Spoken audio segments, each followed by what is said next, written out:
hard choice you'll face in the near future. It might be between two careers, artist and accountant, or places to live, the city or the country, or even between two people to marry. You could marry Betty, or you could marry Lolita. Or it might be a choice about whether to have children, to have an ailing parent move in with you, to raise your child in a religion that your partner lives by but leaves you cold, or whether to donate your life savings to charity.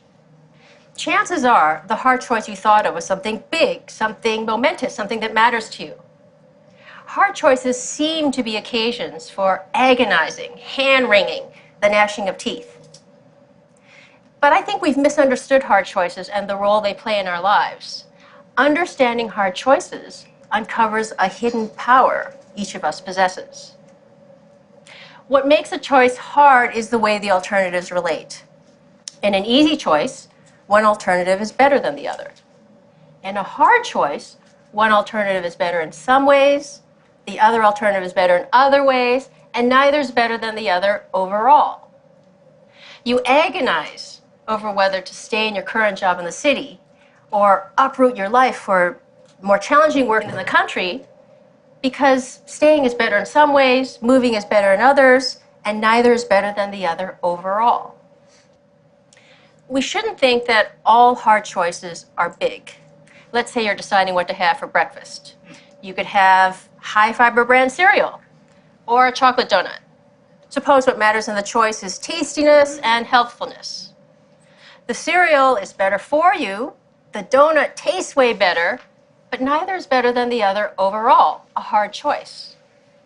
Realizing that small choices can also be hard may make big hard choices seem less intractable. After all, we managed to figure out what to have for breakfast, so maybe we can figure out whether to stay in the city or uproot for the new job in the country. We also shouldn't think that hard choices are hard because we are stupid. When I graduated from college, I couldn't decide between two careers, philosophy and law.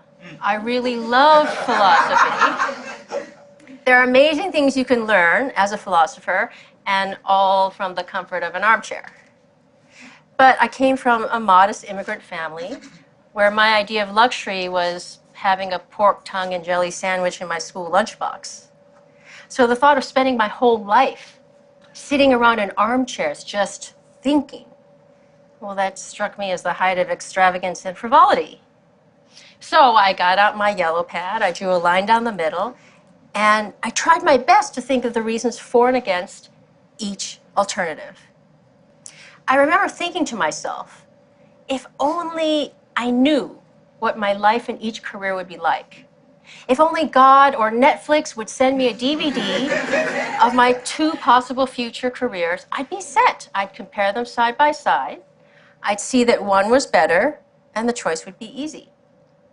But I got no DVD. And because I couldn't figure out which was better, I did what many of us do in hard choices. I took the safest option. Fear of being an unemployed philosopher led me to become a lawyer. And as I discovered, lawyering didn't quite fit. It wasn't who I was. So now I'm a philosopher, and I study hard choices. And I can tell you that fear of the unknown, while a common motivational default in dealing with hard choices, rests on a misconception of them. It's a mistake to think that in hard choices, one alternative really is better than the other, but we're too stupid to know which.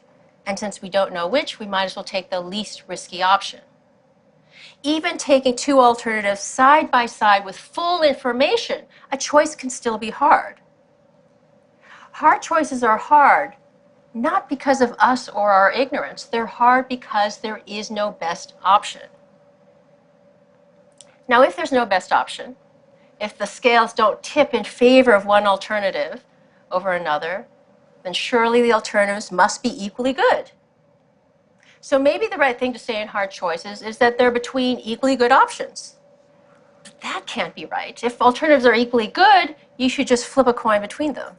And it seems a mistake to think, here's how you should decide between careers, places to live, people to marry, flip a coin. There's another reason for thinking that hard choices aren't choices between equally good options. Suppose you have a choice between two jobs.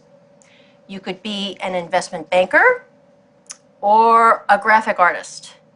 There are a variety of things that matter in such a choice, like the excitement of the work, achieving financial security, having time to raise a family, and so on.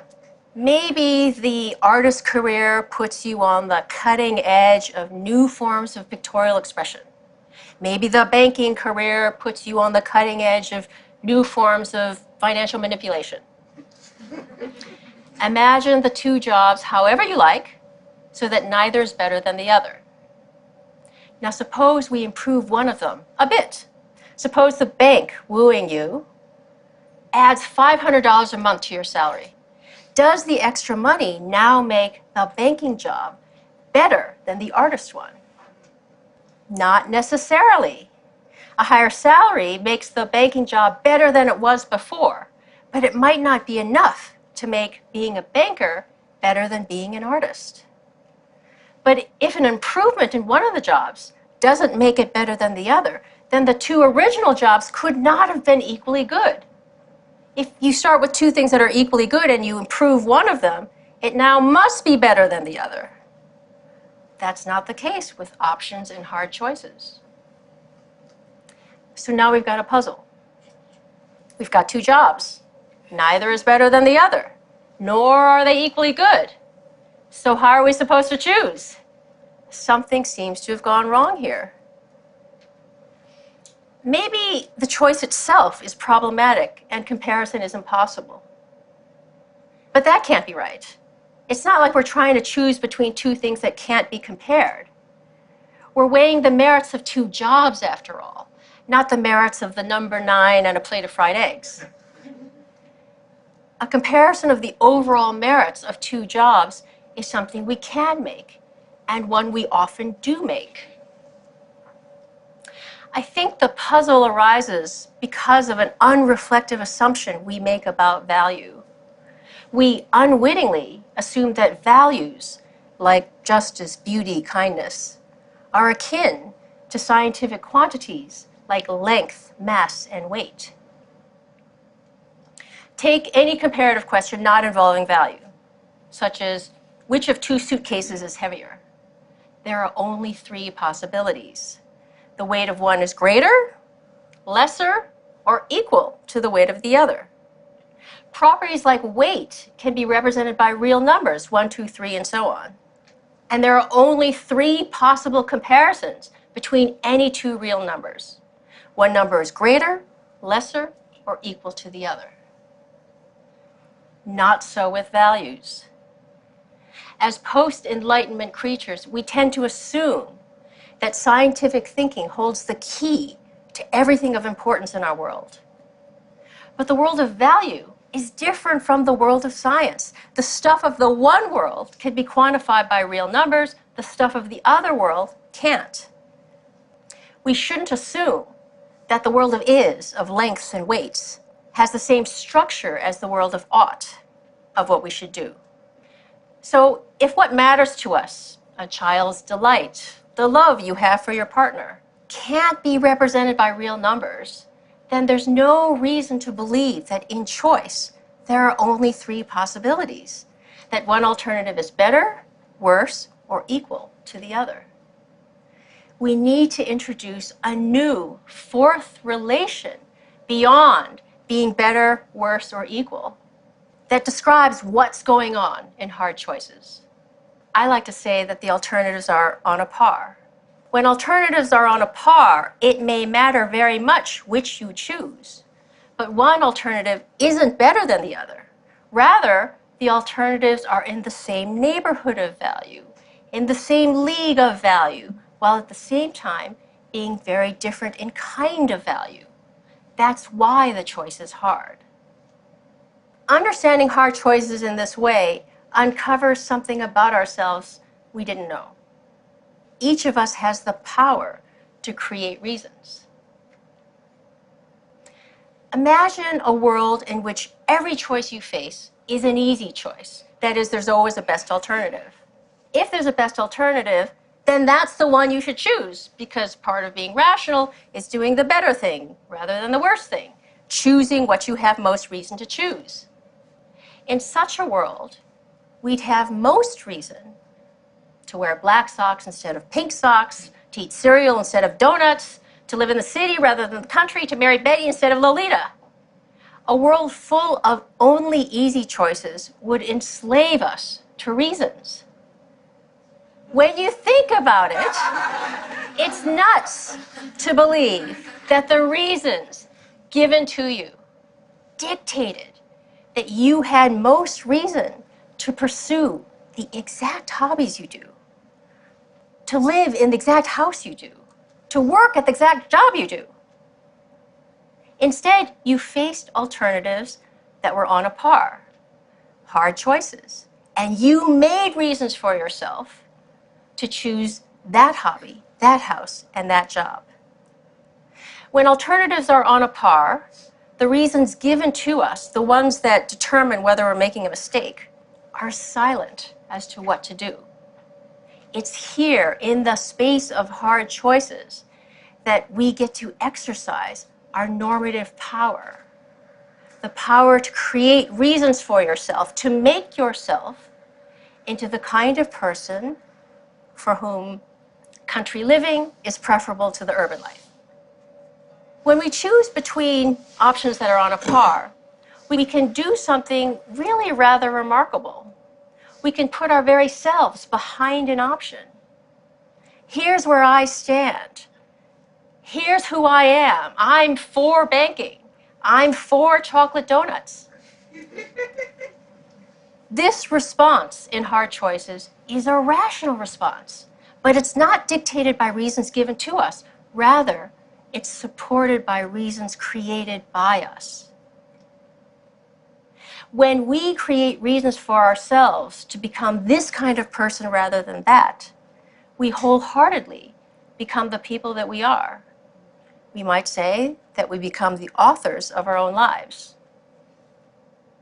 So when we face hard choices, we shouldn't beat our head against a wall trying to figure out which alternative is better. There is no best alternative.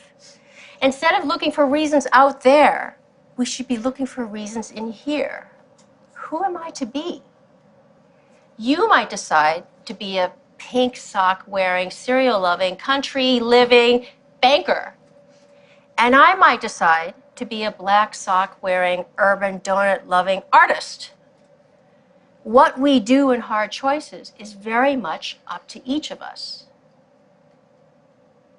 Now, people who don't exercise their normative powers in hard choices are drifters.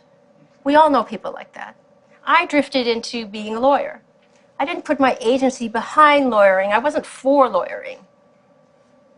Drifters allow the world to write the story of their lives. They let mechanisms of reward and punishment, pats on the head, fear, the easiness of an option, to determine what they do. So the lesson of hard choices: reflect on what you can put your agency behind, on what you can be for, and through hard choices, become that person. Far from being sources of agony and dread, hard choices are precious opportunities for us to celebrate what is special about the human condition. That the reasons that govern our choices as correct or incorrect sometimes run out. And it is here, in the space of hard choices, that we have the power to create reasons for ourselves to become the distinctive people that we are. And that's why hard choices are not a curse, but a godsend. Thank you.